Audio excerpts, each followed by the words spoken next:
Já voltamos aqui no estúdio com o deputado federal pelo PT de São Paulo e secretário nacional de comunicação do partido, Gilmar Tato. Bom dia, bem-vindo. Bom dia, Amanda. Bom dia, pessoal, tudo bem? Vamos continuando aqui. Vamos lá. O assunto de CPI, né, que é o que está pegando muito, deputado. A gente queria o balanço até o momento dos trabalhos da comissão da CPI das apostas, né? Quem é que já foi ouvido na comissão, quem deve ser ouvido? Então, ela foi constituída e teve a primeira audiência pública, as oitivas. O primeiro que foi ouvido foi o presidente do Clube União de Vila Nova, o Hugo Jorge Bravo, que foi o que denunciou todo o esquema de aposta que começou com ele. Aí logo em seguida, isso foi em Goiás, então logo em seguida nós ouvimos o Ciro Terra Pérez, que é o procurador-geral do Ministério Público de Goiás, depois o Fernando Sesconeto, que é o promotor de justiça, também de Goiás, e justamente foi muito esclarecedor que eles explicaram como é que é o modus operandi dessa organização. Dá para dizer que é uma organização criminosa, porque envolve, você vê, as casas de apostas, que ainda não está, as casas de apostas ainda não foi, digamos, não tem ainda indício, mas está sendo investigado, apurado, os apostadores, os intermediários e os jogadores. Entendeu? Então, o presidente do União de Vila Nova foi importante porque ele começou todo esse processo. E tem vários clubes envolvidos da segunda divisão, da primeira divisão. O que tem de grave nisso, Amanda? Primeiro que o esporte, o futebol, é a paixão nacional. Assim, os brasileiros todos assim, param para assistir um jogo de futebol, para torcer para o seu time, se movimenta, chora, fica alegre, fica feliz. E então, quando a credibilidade de um jogo, de um resultado é questionado, isso dá uma decepção muito grande. Então, a CPI, ela está num processo de ouvir. Agora ouviu os promotores, e depois vai ouvir também os jogadores, os apostadores. Nós vamos quebrar sigilo telefônico, bancário, dessas pessoas envolvidas. Então começou agora, nós temos até setembro para terminar o trabalho, então tá indo bem, quer dizer, não tem... É uma CPI que ela, como não envolve governos, vamos chamar assim, não tem disputa política, ela tem uma certa calmaria, entendeu? Então, mas ela não deixa de ser importante em função de que mexe com corações e mentes de milhões de brasileiros e coloca credibilidade. É evidente que o esporte, o futebol, é uma área que gera muito emprego, gera muita riqueza, muita renda para o país, movimenta muito a economia e que a gente não pode fazer com que isso caia em descrédito de maneira alguma. Mas eu estou lá coordenando a bancada do PT. Do PT tem vários, os deputados... não estou aqui. Mas o PT tem, me parece que são 8 deputados que participam da CPI, e uma bancada grande, e nós vamos pegar as informações do governo, do Ministério de Esportes, pegar as informações necessárias para também contribuir nesse trabalho tão importante que é a CPI das apostas aqui na Câmara Federal. Essa CPI, como você falou, não envolve governos, né, mas envolve um mercado gigante e um símbolo nacional que é o futebol, né? E a previsão, assim, já tem muita expectativa, né? Uma previsão de acariação ainda em junho, entre o líder da quadrilha, né, que foi acusado da manipulação das apostas, que é o Bruno Lopes, e jogadores que foram aliciados por eles. Então, acho que esse é um ponto alto aí da CPI. Eu queria saber como é que está a expectativa para essas oitivas. Ela tem um plano de trabalho feito pelo relator. Evidente, nós estamos primeiro recolhendo as informações, tudo que está sendo apurado, tem essa CPI que eu falei lá em Goiás, e a partir daí, a partir dessas informações, nós fazermos acariações, cotejamento, verificar o envolvimento de cada um. Porque você tem assim, denúncias de jogadores que recebem dinheiro por fazer falta, fazer pênalti, levar cartão amarelo. E essa CPI não é só de apurar, mas apresentar também sugestões, de normatizar o que pode ser apostado e o que não pode. Então tem todo esse debate. Por exemplo, você pode apostar para o time ganhar um jogo. E agora, eventualmente você pode dar aquele chamado que é o bicho, né? Entendeu? Se o time ganhar, você dá uma grana assim, transparente para o jogador. Agora, você não pode dar de uma grana um bicho para o jogador perder. Entendi. Você percebe? Então, tudo isso é levado em consideração. Você não pode apostar se aquele jogador vai levar um cartão amarelo, porque tem a ver com a vontade dele. Então, eventualmente, ele faz uma falta justamente para levar esse cartão amarelo. Então, tudo isso tem que ser normatizado. E as casas de apostas, elas que têm que regrar o que pode ser apostado e o que não pode ser apostado. Entendeu? Uma casa de aposta não pode aceitar apostar, por exemplo, que o jogador vai levar um cartão amarelo no primeiro tempo. Entendeu? Um cartão vermelho. Isso não pode ter aposta nesse sentido. Então, além de apurar tudo que está acontecendo, porque isso coloca em credibilidade o campeonato, não só o clube, e isso é muito perigoso. Você pode ter uma situação de que o campeonato pode estar em risco, você deixar de ter o campeonato em função disso. A outra se o jogador está envolvido, se o clube vai ser penalizado ou não, né? Se o clube perde pontos ou não. Então, tudo isso nós vamos ter que normatizar. A CBF está acompanhando, ela mandou um ofício muito importante, relatando inclusive situações de fraude, de denúncias de jogos, inclusive no relato colocou da Copa do Mundo de 1982, entendeu? Essa questão de compra de jogadores, de suborno, de dirigentes, isso não é um fenômeno aqui no Brasil. Isso no mundo todo acontece. Então você tem que normatizar e ao mesmo tempo punir com muita energia, assim, rigidez, para inibir que isso aconteça, né? Penalizar o jogador, penalizar o clube, e para não contaminar o campeonato como um todo, porque aí todos saem prejudicados. Com certeza que o Alberto Chironi dá parabéns aqui para a atuação dos parlamentares nas CPIs, de um modo geral, e ele pergunta se essa CPI, especificamente, vai também atuar na questão de regular apostas também para o futebol feminino. Como que é aí essa divisão? Sim, nós estamos falando do campeonato masculino, mas na verdade também o feminino. E é uma CPI do futebol.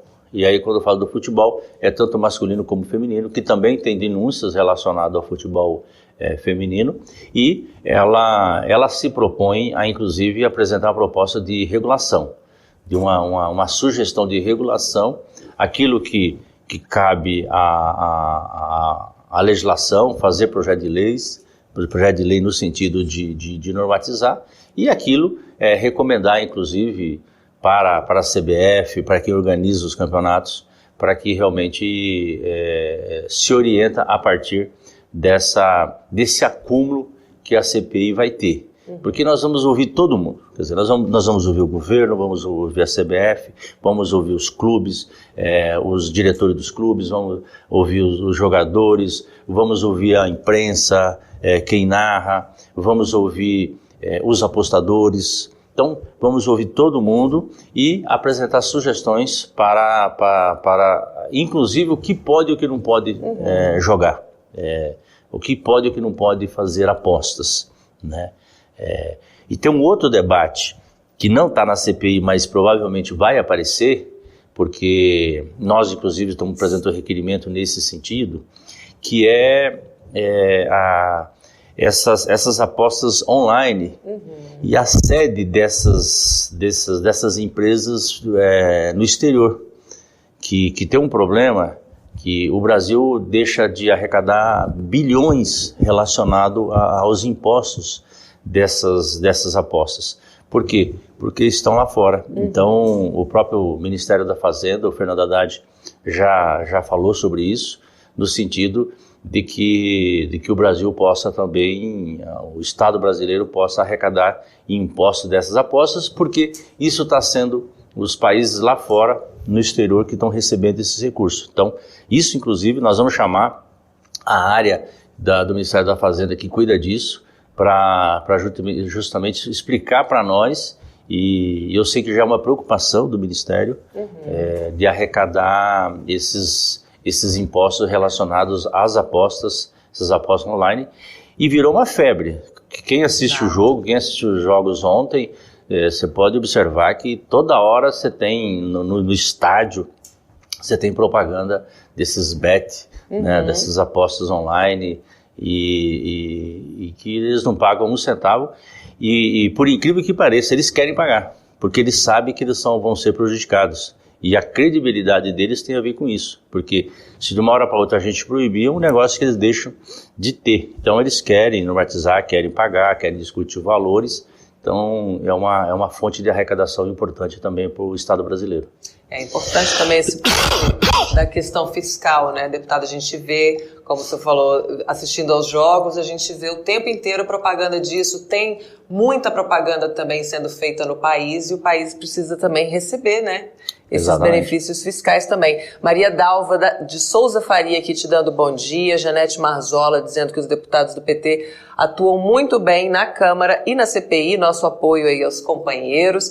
O Arilson Chiorato também falando que o futebol é a paixão nacional, e a gente fica tranquilo sabendo que o companheiro Gilmar Tato está trabalhando com o PT na CPI das apostas para trazer toda a segurança que a nossa paixão comum merece. Maravilha falar de futebol também. E eu queria aproveitar para falar de outro assunto também. Gilmar Tato, além de estar na CPI das apostas, é nosso secretário nacional de comunicação aqui do partido, e nessa quarta-feira o partido realiza seminário de comunicação em Porto Alegre. Então eu gostaria que você explicasse para a gente também o que vai ser tratado nesse encontro no Rio Grande do Sul e quem deve participar desse encontro. Nós fizemos, Amanda, no mês passado, um encontro nacional de comunicação do PT, os estados participaram, que é justamente de entender essa nova linguagem do que está acontecendo no país relacionado à comunicação, à rede social. E o desdobramento disso, nós estamos fazendo agora esses encontros nos estados. O Rio Grande do Sul tomou a dianteira, está de parabéns, toda a companheirada de lá. Eu vou estar na quarta-feira participando desse seminário, eu vou chegar em torno de meio-dia, mas começa logo de manhã, que é justamente você entender esse organograma do que são essas fake news, de quem financia as fake news, da onde vem, quais os países que financiam, e aqui no Brasil como eles operam. E isso no Brasil, e depois como que essas pessoas, esses influencers operam essas fake news, e como, então isso em nível de Brasil, de Estado e nos municípios, organizar o PT a partir dos municípios para fazer essa disputa política, porque você não vai acabar com as fake news, você tem que normatizar, tem que punir, mas você não acaba. E então primeiro o diagnóstico, entender quem são, como atuam, quem financia, e do nosso lado como que a gente organiza para combater, porque nós não vamos fazer o jogo sujo igual eles. Nós temos que falar a verdade, continuar divulgando aquilo que a gente acha correto e se posicionando o PT. Então, é um processo de construção, de organização. Nós temos um diálogo muito grande aqui com a bancada do PT na Câmara Federal, com a bancada de senadores, com a SECOM do governo federal, e isso tem que se reproduzir nos estados, com a bancada de deputados estaduais, com a bancada de de vereadores, de prefeitos, de governadores. Então, é um outro momento que nós, da Secretaria de Comunicação, estamos passando de organizar, nos estruturar, de defender o nosso governo, defender o PT e defender o povo brasileiro, né, dessas mentiras que acontecem dia a dia e que não é fácil. Mas a gente conseguiu organizar isso. Eles divulgam para muitas pessoas, mas eles são poucos. O núcleo do ódio, o núcleo de que divulga essas mentiras, eles são sempre os mesmos. E os temas são os mesmos, ou é a questão da família, ou é a questão de mentira relacionada a que nós queremos fazer do Brasil uma Venezuela, uma Cuba, entendeu? São todos comunistas. Então, os temas deles são sempre os mesmos, e o desdobramento desses temas, conforme o dia, conforme o momento, eles divulgam mais ou menos. Então a gente detectou isso, estamos atrás de quem financia, né? Porque é um financiamento muitas vezes ilegal, e eu sempre falo que essa divulgação, disseminação do ódio, ela, além de fazer o mal em si próprio, ela gera dinheiro, recursos. Por isso que essas plataformas, elas não querem ser normatizadas. Vamos lembrar que os donos dessas plataformas, você pega o Musk, pega que é do Twitter, e pega mesmo do Facebook, o dono do Facebook, eles são de extrema direita nos Estados Unidos, são ligados ao Trump, entendeu? E eles não querem ser normatizados no Brasil, e que na Europa já está sendo. E aqui no Brasil, então, porque eles ganham dinheiro com isso. E você não pode admitir e aceitar que tenha grupos pedófilos nessas redes e nada aconteça. Grupos que ensinam como montar uma arma, grupos racistas. Isso acontece diariamente. E por outro lado, dá voto. Entendeu? Então, o ódio, a mentira, ela dá voto e dá dinheiro. E o Brasil não pode conviver com isso. Por isso que eles estão contra normatizar, disciplinar as fake news, o combate às fake news no Congresso Nacional. E o PT tem que participar desse debate, né? Mas combater com luta política, luta social, com organização, né? Então, uma coisa é a legislação, que precisa, mas uma outra tem uma disputa ideológica acontecendo nas redes, que ela é diária, e que o PT tem que estar preparado para isso, até para fazer também disputa de 2024, 2026. Acho que é assim que a gente vai conseguir se organizando. É uma outra maneira de fazer disputa política. Antigamente era muito ir para a rua, panfletar, fazer comício. Agora o comício se dá na rede social, e isso tem que se fazer todos os dias. A gente tem que estar preparado para esses novos canais, essa nova linguagem que está acontecendo no mundo, e aqui não é diferente no Brasil.